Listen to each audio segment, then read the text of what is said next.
Welcome to UO Today. I'm Paul Petbus, Director of the Oregon Humanities Center. My guest today is writer Maurice Carlos Ruffin, author of the novel The American Daughters, published in 2024. Ruffin's first book, the novel We Cast a Shadow, was published in 2019. A finalist for the PEN/Faulkner Award, the Dayton Literary Peace Prize, and the PEN American Open Book Prize, We Cast a Shadow was also a New York Times Editor's Choice. Ruffin's second book, the story collection The Ones Who Don't Say They Love You, was published in 2021. It was a finalist for the Ernst J. Gaines Award for Literary Excellence, was longlisted for the Story Prize, was selected to represent Louisiana at the 2023 National Book Festival, and was also selected as a New York Times Editor's Choice. Ruffin is the recipient of the 2023 Louisiana Writer Award and the Black Rock Senegal Residency. He's the winner of several other literary prizes, including the Iowa Review Award in Fiction and the William Faulkner William Wisdom Creative Writing Competition Award for Novel in Progress. His work has appeared in the New York Times, the LA Times, the Oxford American, Garden and Gun, Kenyon Review, and 400 Souls, A Community History of African America. Ruffin is also an associate professor of creative writing at Louisiana State University. He gave a reading at the University of Oregon on May 22nd, 2024, as a guest of the Creative Writing Program. Thank you so much, Maurice, for joining us. It's great to have you with us. Thank you for having me. So first, tell us a little bit about your background and your identity as a New Orleanian. Yeah, New Orleans is one of the most unique cities on earth, and kind of like George Bailey from It's a Wonderful Life, I wanted to get out when I was a kid. Yes. And then Katrina happened, and I realized what a special place it was. And that really launched me on my journey of wanting to understand my own community better, and then becoming a writer who writes about it.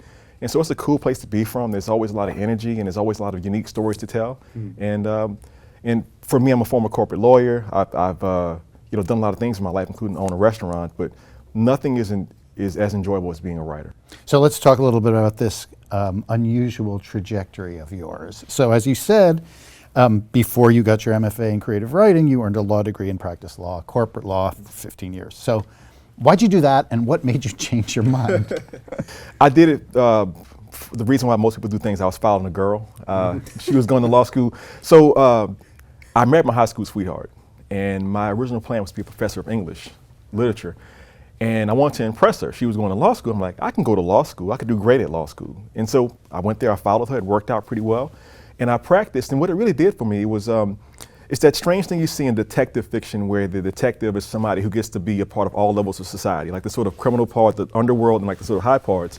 I could see parts of New Orleans that I'd never seen before. These people who lived in mansions on St. Charles Avenue and hanging out with like guys by the docks and that kind of stuff.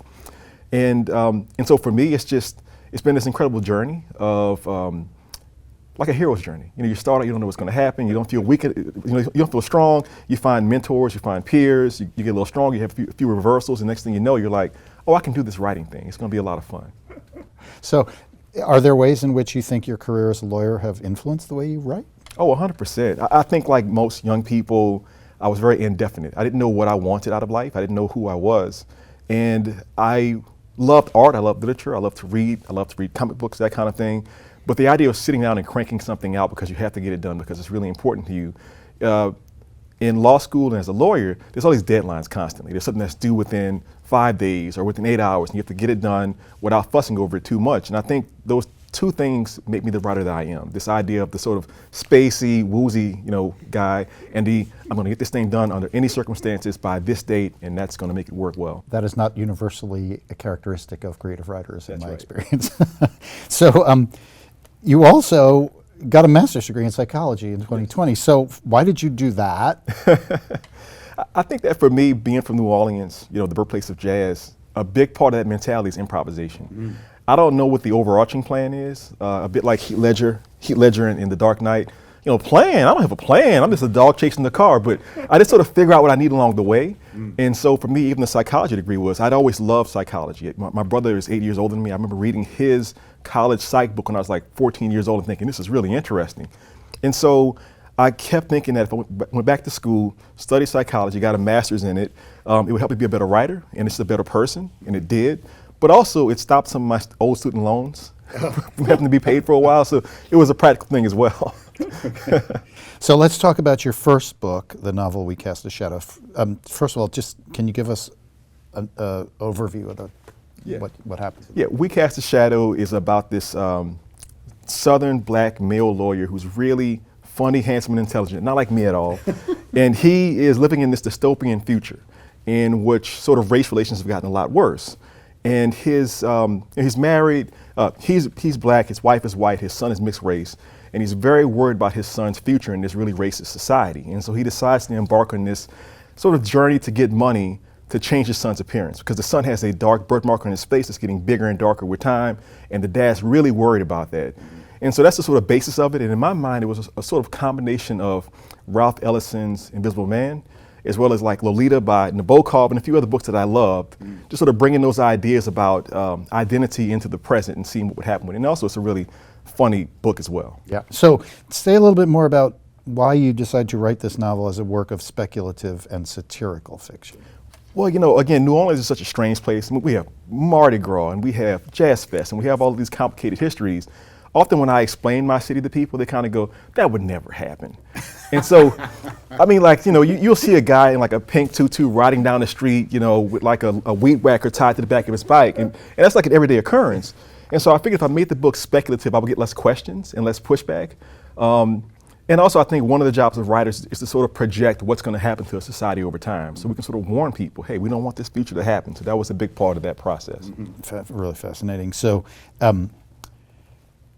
so often, and I've interviewed a bunch of fiction writers, they often start their career by writing a book of short stories. But you started with a novel, and then your second book is a book of short stories, The Ones Who Don't Say They Love You. So first of all, tell us about the project of that book and why you decided to turn at that point to short fiction. Yeah, well, I think my first love is novel writing. About 20 years ago, I started writing my very first book, which is still unpublished, probably for the best. When I went back to grad school in my Jesus year, I was 33 years old, went to grad school, and I really understood that writing short stories was a good process for becoming a better novelist, basically. And so I wrote those short stories over a 10-year period before it was published. And I kind of had them ready by the time that my first novel was coming out. But I said, I want to do the novel first, because just the way that the business works, people will find the novelist. They'll see the name and kind of go, I want to read this book. And I thought that the novel was a better sort of lead-in for the short stories. And also the short stories were more like my, sort of like my acoustic album, so to speak. It's a little bit quieter. It's most contemporary stories. And those stories are about people in my community who I see around. And just like picking somebody and saying, what is their story, and just telling it as simply as possible in most circumstances. So you've already started to talk about this in a couple of places, but let's be a little more specific. So, you know, you could be called a regional writer, but you're really a New Orleans writer. How do you think that place, your hometown, has impacted the kind of writing that you do? Well, I don't have a choice. I think my favorite writers, whether it's like a Toni Morrison or Annie Ernaux, and so a lot of these actually Nobel Prize winners, what I noticed is that they were people who wrote about their particular place throughout their entire career. And as somebody who wanted to, you know, escape New Orleans, as I mentioned earlier, like George Bailey, you know, go to New York, I have family in Harlem, go to California, I realized that my actual strength as a person, as a writer, was from my community in a place that doesn't have that many writers running around and telling stories. And so for me, it's just easy to think about like a cousin or an auntie and tell their stories and make sure that's being told in a way that's not, that's just like respectful and authentic, as opposed to like sort of, you know, infantilizing or whatever. Say a little bit about how you, I mean, it's very clear from reading your work that a lot of your fiction derives from personal experience. Oh, absolutely. And so say a little bit about how you think about the relationship between autobiography and fiction in your writing. Well, I think for me, you know, I've talked to a lot of writer friends about this. I think that in some sense, writers are also psychologists. We're trying to understand ourselves, trying to understand the world, and a lot of times, whatever personal problem you're dealing with, whether it's a capitalistic problem of making money, whether it's a relationship problem, if you put it into a story, it can actually help the writer work through some things. And so in a lot of my stories, I will give my character the worst version of my problem, and then make the character even less able to deal with the problem.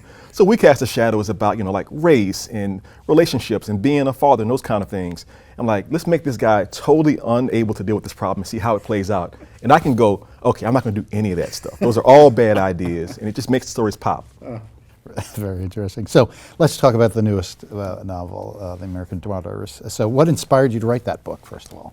Well, one thing I've been doing is moving farther into the past. The first book is in the future. The second book is mostly contemporary. And this book is set in the past. And I think my project has been trying to show parts of my community that have never been shown before. People have these sort of preconceived notions about what New Orleans is.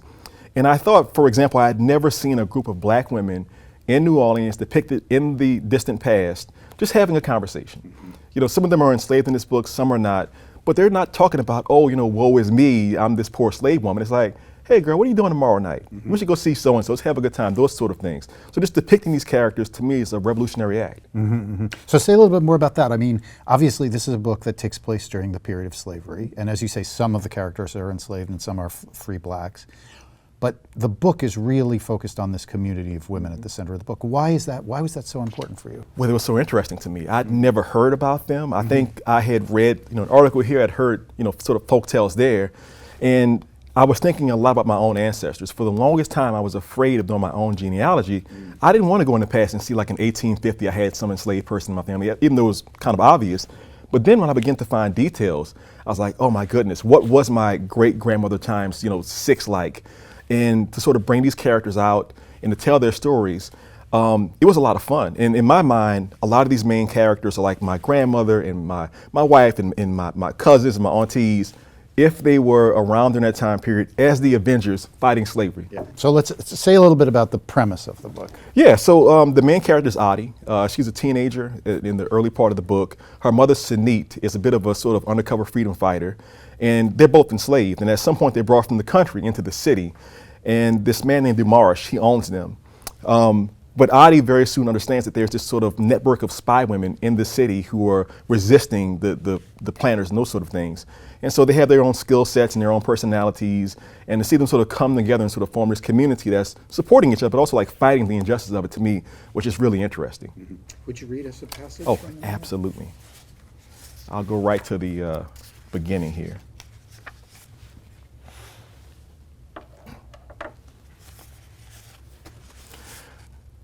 Of all the tiresome habits of men, what drove Audie, known here as Antoinette Marianne Dumarsh, to her wits' end was their impulse to expand the pettiest of their lives to moments of epic proportions. Such men exalted minor disagreements to the level of legend, delivering a coup de grace to the jaw of a Yankee some 3 times their size. Of course, none of these meager men had a good trade.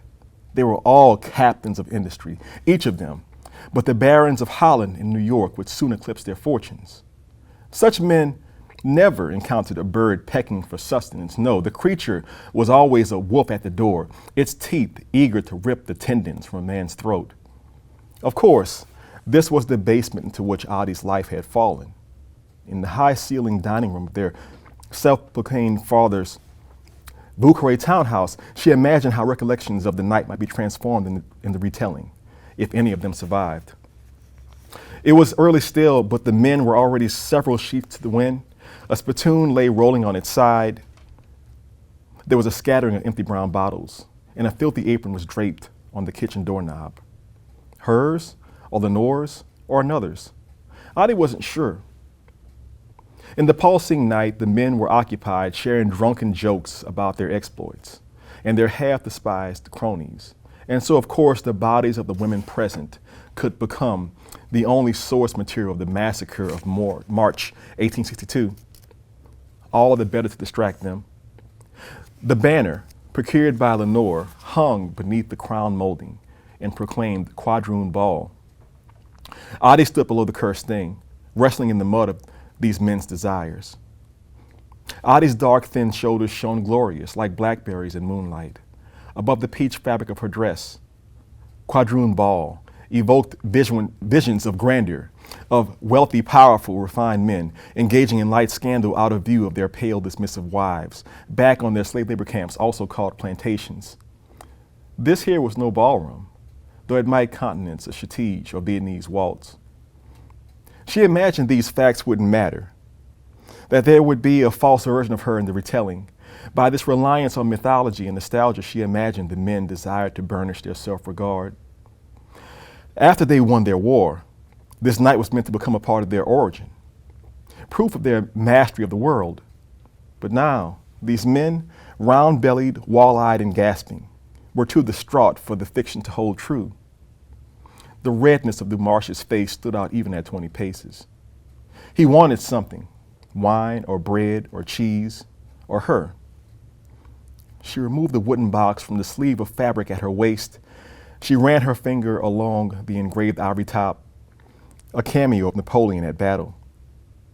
She opened it, pinched snuff into the plane between her thumb and forefinger, and inhaled the material into her nose. She watched on as Dumarche contorted his face at her. She, to most observers, was not down amongst the dregs of society. She was comely and tall, with thick hair wrapped in a tignon in the style of her mother. In public, she wore fine silk over crinoline, and that night with the boy men, finer still, for that was required.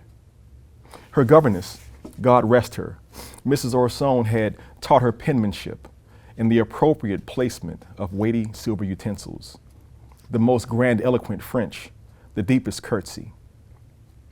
Audie had played Chopin blindfolded in that very parlor. New Orleans was at that time at war with itself, as always. It was the core of the South, wealthiest, worldliest, and most in love with its own beauty. A wealth and beauty carried, of course, upon the haunches of people like Audie.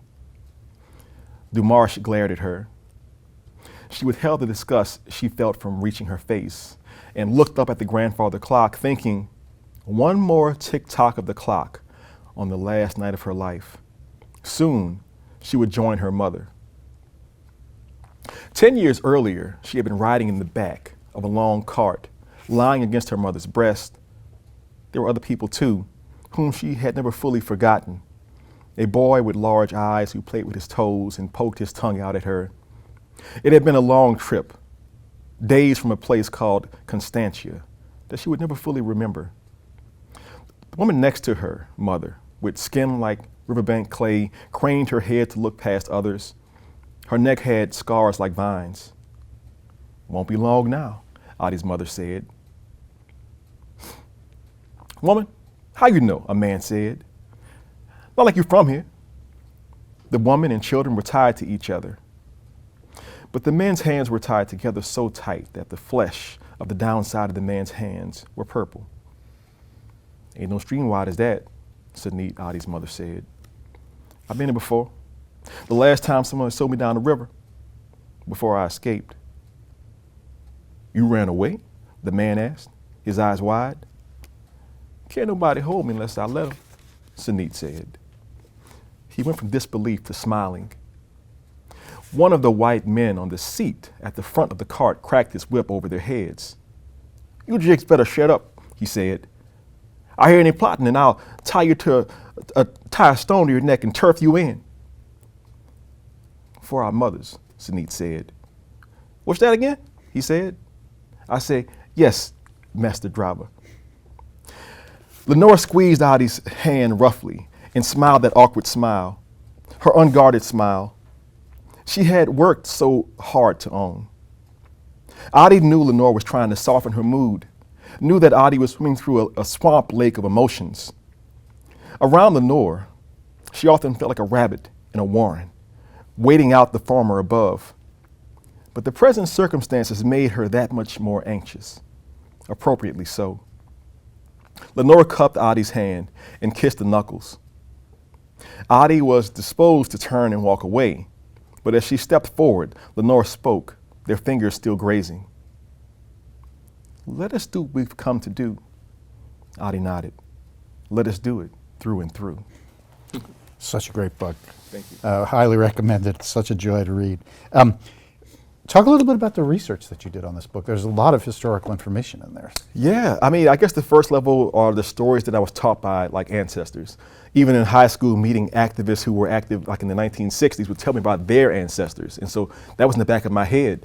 But then also as a corporate lawyer in downtown New Orleans, people don't know this, but the Supreme Court is actually in the French Quarter. So I would have to like go down into the French Quarter sometimes, and during lunch I would walk over to one of these sort of research museums and I'd find these documents, these old books and these old materials, and just read through things randomly, and I would get materials. One example was coming across a document that described how in 1862 the Confederates in Louisiana, in New Orleans, had one boat, and when the Union shows up, they didn't even use the boat. In fact, they didn't fight back almost at all. And so I wondered for about 20 years, why didn't these guys fight back harder? It didn't make any sense. They had the guns, the ammunition, the troops. And I began to think, well, what could have stopped these guys from like really, really fighting hard? And just something clicked after, I'm kind of slow, 20 years. saying, well, what if there's a bunch of ladies who are like working for these dudes who are just like sabotaging them? I mean, like stealing their horses, taking their money, destroying their guns and poisoning these guys. And when the union shows up, they kind of go, we can't fight like the external force and the internal force. So let's just hide and try and live another day, basically. And so those research materials came to create the book over time. Yeah, it's really interesting, really interesting. So let's talk a little bit about the form of the book. Mm-hmm. So most of the book, as the passage you read suggests, is a record of the narrative of Adi's mm-hmm. life in New Orleans. And there's some temporal jumps at the beginning, but periodically, especially as the novel goes on, there are these fragments. That narrative is interrupted by these fragments mm-hmm. of various sorts of documentary materials. Mm-hmm. So say a little bit about the inclusion of those materials. For me, it's very important. For example, I'm not even sure where we're looking here, but there's like a bill of sale from 1844, which actually has the names of a few characters. Mm-hmm. And so much of what I love in fiction, for example, there's this graphic novel called Watchmen, mm-hmm. and this is one of the more famous graphic novels, but in that book there's all these sort of materials that are from like the world, there are things like from outside of the world, and they're sort of speaking back to the narrative itself. There's also one of my favorites, Handmaid's Tale, mm-hmm. Which is a book in which we have these sort of time jumps, these sort of future characters looking back into the past and saying, why did this happen? What did it mean? With some humor sometimes as well. So the idea of these various documents to me were just a lot of fun. I think that for writers, if it's fun for the writer, it's fun for the reader. Even with dark materials like slavery and these kind of things, you can have a sort of lightness that shows the characters themselves are very complex and very three-dimensional. And so there's various documents, there's a map in here, there's an epilogue, there's epigraphs, and to me they all just sort of create this sort of symphony of instruments that lead to this overarching suite of music. So let's talk about the epilogue. Yeah. So the epilogue is a keynote address delivered in the year 2172 by a PhD in literary physics, and this keynote is about Adi and her notebook, mm-hmm. which we hear about, but we never read it, mm-hmm. and your novel, the novel. Yeah. Why did it make sense to end the novel in that speculative vein? Well, again, Margaret Atwood, who I love so much, and especially in Handmaid's Tale, they often say that amateurs are influenced by, but real G's steal. And so I just took that idea straight from the back of Handmaid's Tale. And again, for me as an academic, for me as somebody who has education and have thought about how things play out over time, how certain practices right now will seem really crazy in the future when we look back at this time. I want to have somebody who could look back at Adi's overarching story, at the history of America, and say, yeah, they were kind of doing some really backwards things. I mean, chopping down billions of trees to like stamp this weird ink on it and then being surprised that there's like global warming happening, that kind of thing. And so those little moments, it allows the text to sort of breathe, and it makes the reader think, I think. And I think I was the kind of kid reading these kinds of books, and I want to give that same experience to new readers who are both adults and young people as well. So one of the questions I had when I read that section was the way that that epilogue handles the question of the author of the novel. Yeah. So say a little bit about that. Yeah, I think as somebody, there was this recent joke a few months ago about the kind of man who thinks about Rome constantly. And I'm probably one of those guys. I probably think about Rome 3 or 4 times per day, like more than my wife. I think about her. So like the idea of like looking at the past and thinking about how the stories of that time period, including like the Bible itself, which comes from that same time period, it's not just one author. It's many, many authors, and some of them are like actual people. Some of them are legendary people. Some of them are like we don't know who they are. And I think that in history, that's what the great narratives are. We're trying to figure out well, does it even matter where the story comes from? And then also as somebody who has been to West Africa and thinking about how so many stories over there and from Native Americans and other cultures are told orally over time, and the stories change over time. Yeah. To me, it's just really interesting. Yeah. So one of the things that was really interesting to me as a reader, I know very little about New Orleans, was this community of free blacks during slavery. Yeah. And one of the centers of action is the inn, the Mockingbird Inn. Yeah. So was that a real place? Is it based on a real place? Were there places like that? Absolutely real places like that.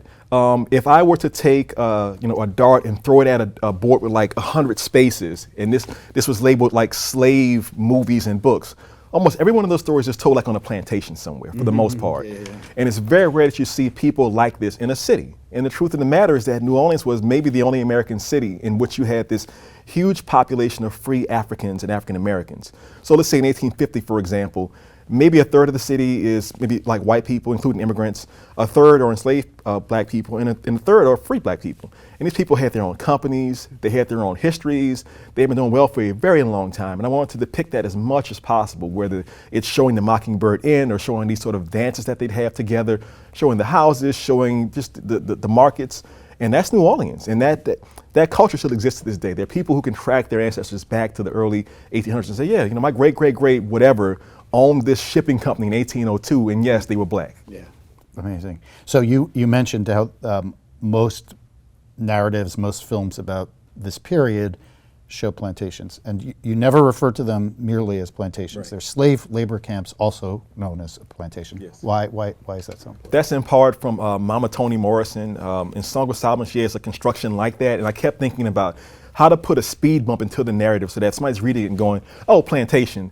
They shouldn't just keep going, because I think if you love Gone with the Wind, for example, that's a glamorous place. You know, there's velvet curtains and there's nice dresses, but it's also like, no, this was a slave labor camp. People were being forced to work against their will, and it was just a very dark place. And so, regardless of how it plays out in terms of the plot, I want to keep that in the back of the reader's mind that, yeah, this is a difficult place for anybody to be.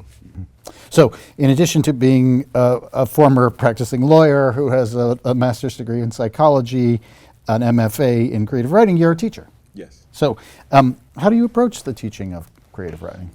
I think first and foremost, as I've said many times here, that writing itself should be a fun act for the author.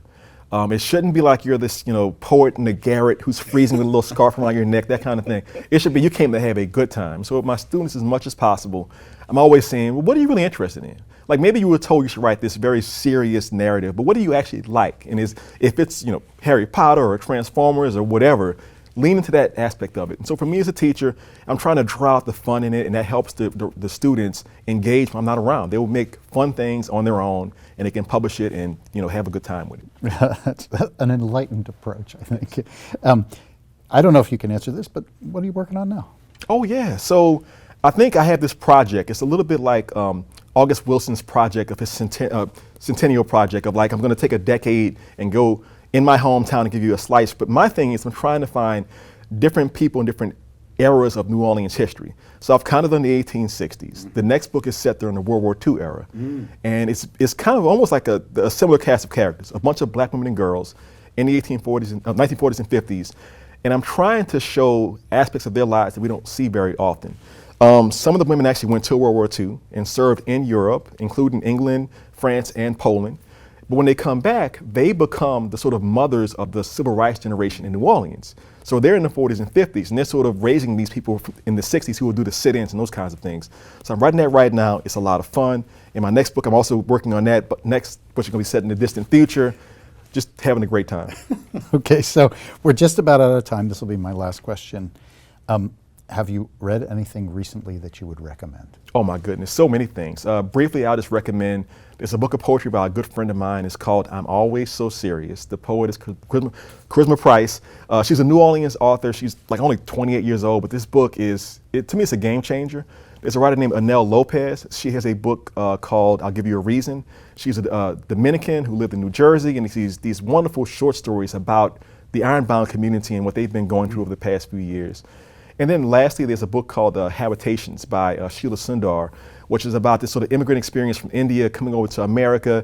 And it's just beautifully told. It's a very subtle book, but it's really deliciously told, and I really enjoyed it a lot. Well, wow, great recommendations. Thank you so much, Maurice, for taking the time to speak with us today. It's been a real pleasure. Thank you. I've been speaking with writer Maurice Carlos Ruffin, author of the novel American Daughters, The American Daughters, published in 2024. On May 22nd, 2024, he gave a reading at the University of Oregon as a guest of the Creative Writing Program. Thanks so much for watching.